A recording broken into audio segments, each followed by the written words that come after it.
Is this the end?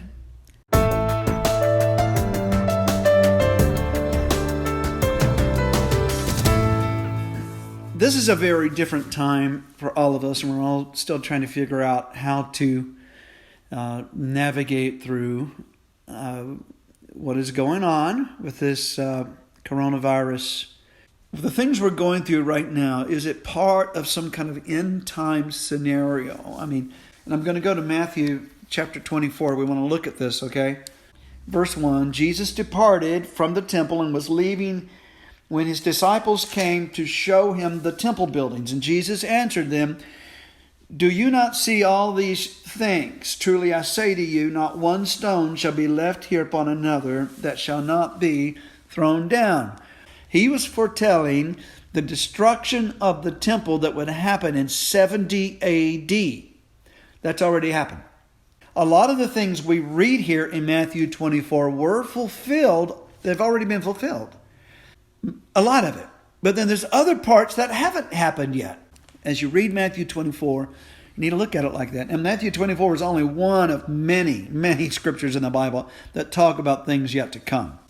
It says here in verse 3, as he sat on the Mount of Olives, the disciples came to him privately, saying, "Tell us, when will these things be?" What things? Jesus had just told them about the destruction of the temple in Jerusalem.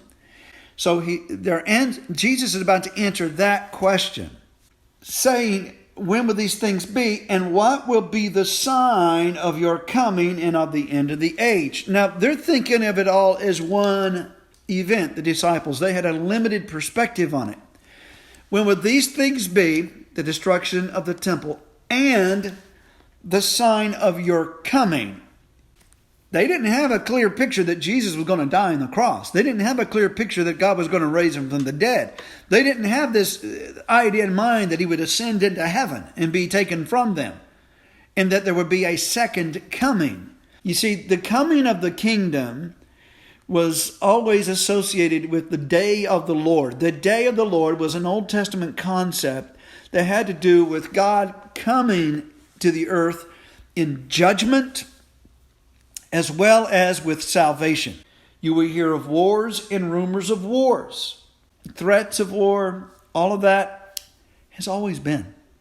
And it seems like every time that war breaks out, wow, is this the end?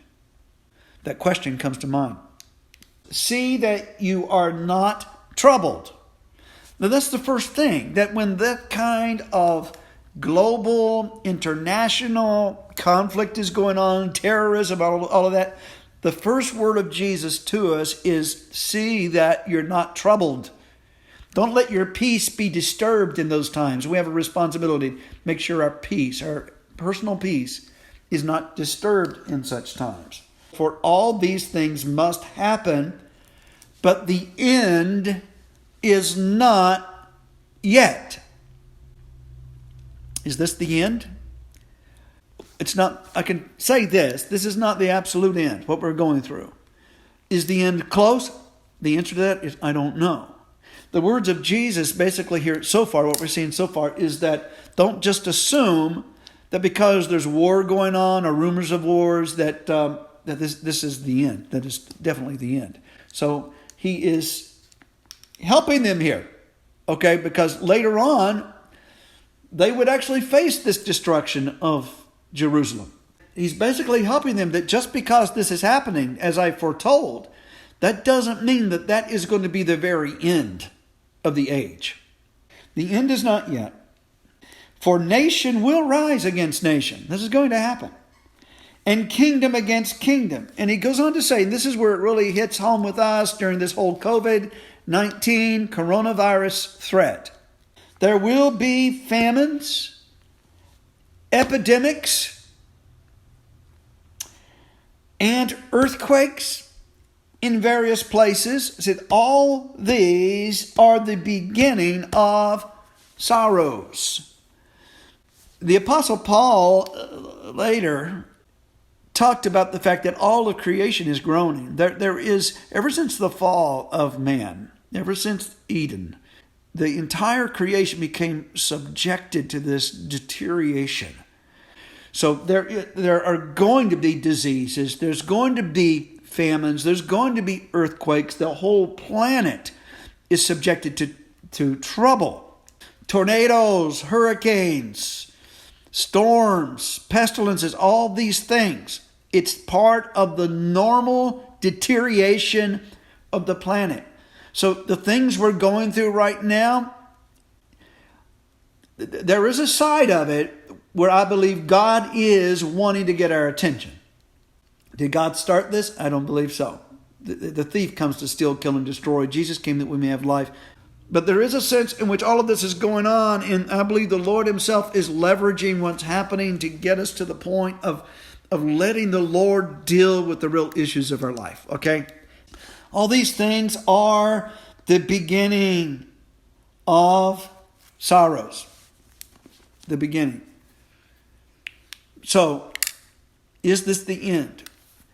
Anytime you go through war, rumors of wars, famines, pestilences, earthquakes, these things, it's a reminder, in other words, it's a reminder that the current state of things will come to an end.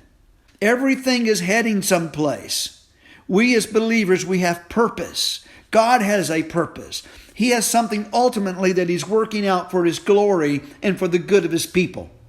So when we experience things like a coronavirus that is a global plague right now, it is a reminder to us that the current order of the world is failing, is coming to an end. But the day is coming when Jesus will literally return physically.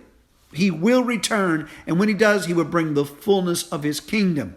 This is a time to be reminded to live your life for eternal things, for eternal purposes. This is a time, if you've never been serious about living for Jesus Christ before, this is the time to live that way. Acts chapter 1, verse 6. So when they had come together, they asked him, Lord, will you at this time restore the kingdom to Israel? He said to them, it is not for you to know the times or the dates which the Father has fixed by his own authority. They're saying, are you going to restore the kingdom now? Is this when the kingdom comes? Is this your appearing? Is this your coming? Are you going to manifest yourself into glory right now at this moment? And he says, it's not for you to know this. But let's look at what happened after all of this.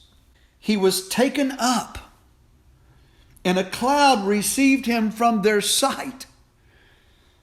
And while they looked intently toward heaven as he ascended, suddenly 2 men stood by them in white garments, and they said, Men of Galilee, why stand looking toward heaven?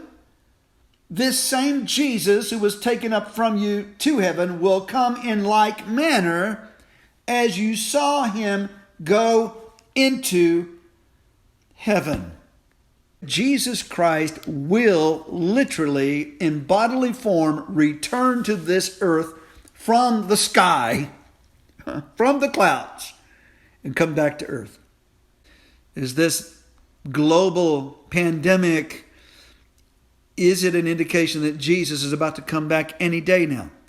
I can't say for sure. I can't predict that. But this is one thing I do know, that this does remind us, this coronavirus threat does remind us of the temporal nature of the lives that we're living here now.